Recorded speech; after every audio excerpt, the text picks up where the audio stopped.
Assalamualaikum warahmatullahi wabarakatuh. Halo anak-anak, bagaimana kabar kalian hari ini?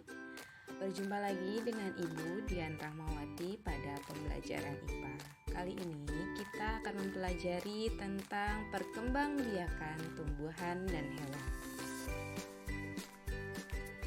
Adapun kompetensi dasar dan tujuan pembelajaran kali ini yaitu menganalisis sistem perkembangbiakan pada tumbuhan dan hewan serta penerapan teknologi pada sistem reproduksi tumbuhan dan hewan.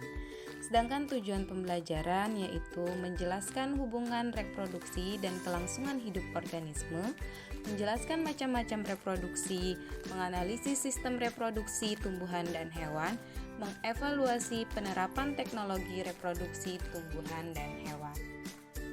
Nah, untuk lebih lanjut, yuk kita pelajari pertama tentang sistem perkembangbiakan tumbuhan. Nah, kalian pernah nggak sih berpikir di muka bumi ini sangat banyak tumbuhan? Gimana sih kok tumbuhan bisa sebanyak itu? Terus pernah nggak sih kalian berpikir bahwa sumber daya alam hayati itu terus-menerus digunakan tapi kok tidak mengalami kepunahan? Itu bagaimana? Pasti kalian pernah berpikir seperti itu. Untuk lebih lanjut, yuk kita pelajari video selanjutnya. Perkembangbiakan tumbuhan yaitu suatu proses yang bertujuan untuk memperbanyak jumlah spesies tumbuhan atau kultivar tertentu. Nah, sekarang kalian jadi tahu kan kenapa nih tumbuhan terus-menerus ada? Karena adanya sebuah perkembangbiakan. Perkembangbiakan tumbuhan ini dibagi menjadi 3, yaitu yang pertama ada tumbuhan biji atau dikenal dengan spermatopita. Kemudian tumbuhan paku atau pteridopita dan tumbuhan lumut atau bryophyta.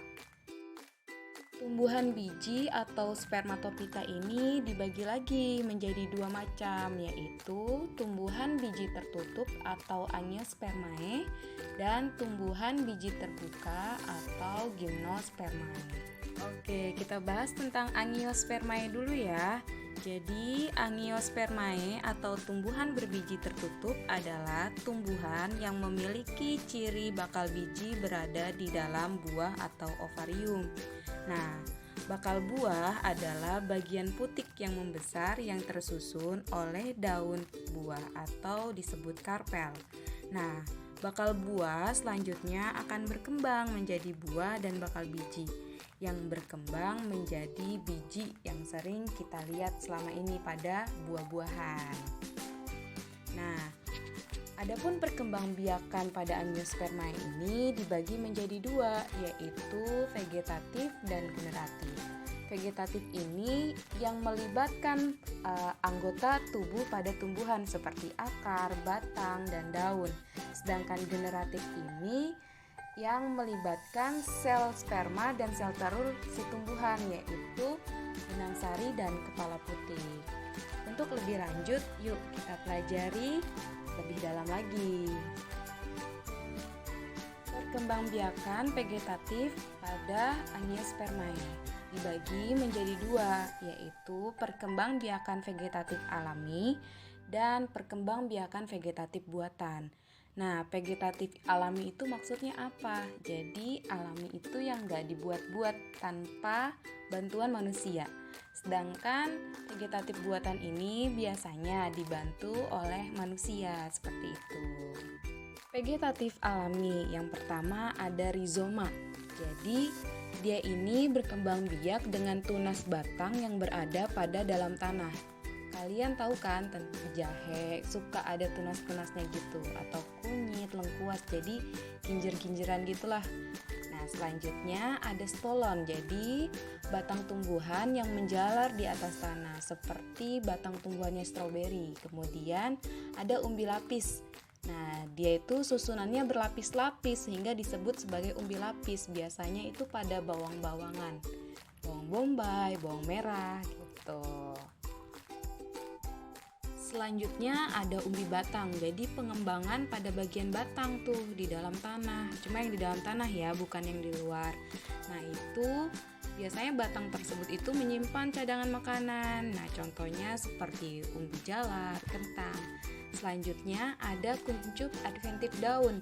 Kalian tahu kan, tanaman susur bebek biasanya di ujung-ujungnya itu ada bentuk tumbuhan-tumbuhan baru atau seperti kuncup-kuncup baru. Nah, kemudian ada akarnya. Nah, itu adalah bentuk wujud dari kuncup adventif daun.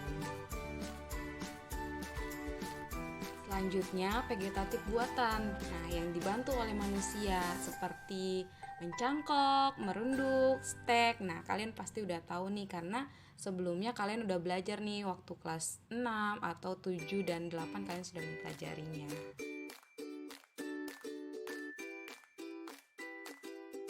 Selanjutnya adalah perkembangbiakan generatif. Perkembangbiakan generatif ini, sel sperma dan sel telur mengalami fertilisasi, sehingga terbentuk embrio yang tersimpan di dalam biji. Nah, biji dapat tumbuh dan berkembang menjadi tumbuhan baru. Adapun sifat dari keturunan dapat diperoleh dari gabungan sifat kedua induknya. Hal ini yang menyebabkan sifat keturunan dari perkembangbiakan generatif bervariasi. Perkembangbiakan generatif memiliki beberapa tahap. Yang pertama adalah penyerbukan atau polinasi. Penyerbukan atau polinasi ini merupakan proses menempelnya serbuk sari ke kepala putih.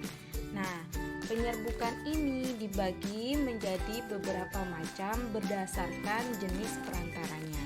Perantara pertama yaitu anemogami.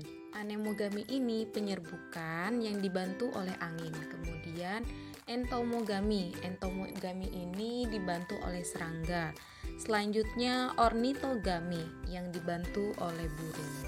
Selanjutnya ada kiroterogami yang dibantu oleh kelelawar dan antropogami, penyerbukan yang dibantu oleh manusia. Sedangkan penyerbukan berdasarkan asal serbuk sari dibagi menjadi 4, yaitu penyerbukan sendiri atau autogami, kemudian penyerbukan tetangga atau geitonogami, selanjutnya penyerbukan silang atau allogami, dan yang keempat penyerbukan bastar atau hidrogami.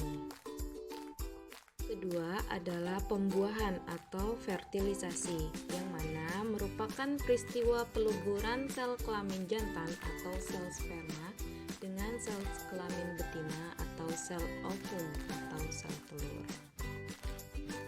Nah, ini merupakan gambar proses pembuahan atau fertilisasi. Jadi, serbuk sari memiliki inti vegetatif dan inti generatif. Kemudian setelah serbuk sari melekat pada kepala putik atau stigma yang sesuai, serbuk sari akan menyerap air dan berkecambah membentuk bulu serbuk sari. Bulu serbuk sari tumbuh dan bergerak menuju bakal buah melalui tangkai putik. Inti generatif di dalam bulu serbuk sari akan membelah menjadi dua. Dua inti sel generatif tersebut akan berkembang menjadi dua inti sel sperma. Satu inti vegetatif di dalam serbuk sari berperan menjadi penuntun gerak tumbuh buluh serbuk sari ke bakal biji. Satu inti sel sperma membuahi inti sel telur atau ovum membentuk zigot atau calon individu baru. Dan satu inti sperma yang lain membuahi inti kandung lembaga sekunder membentuk endosperma atau cadangan makanan. Pada proses ini terjadi 2 kali pembuahan sehingga disebut sebagai pembuahan ganda. Yang ketiga adalah penyebaran biji, yang mana merupakan pergerakan biji atau benih dari tumbuhan induknya. Pergerakan tumbuhan yang sangat terbatas membutuhkan faktor penyebab untuk memindahkan bijinya secara biotik maupun abiotik. Adapun macam-macam adalah sebagai berikut. Perantara penyebaran biji, yang pertama ada anemokori, yaitu penyebaran dengan bantuan angin. Kemudian ada hidrokori, penyebaran dengan bantuan air. Nah, selanjutnya ada zookori atau penyebaran yang dibantu oleh hewan. Dia juga ada beberapa, yaitu entomokori dibantu serangga, kemudian chiropterokori kelelawar, ornitokori burung, dan mamokori mamalia. Selanjutnya ada antropokori yang mana penyebaran ini dibantu oleh manusia. Tes yang keempat adalah perkecambahan yang dikenal ketika biji tumbuh menjadi tumbuhan baru.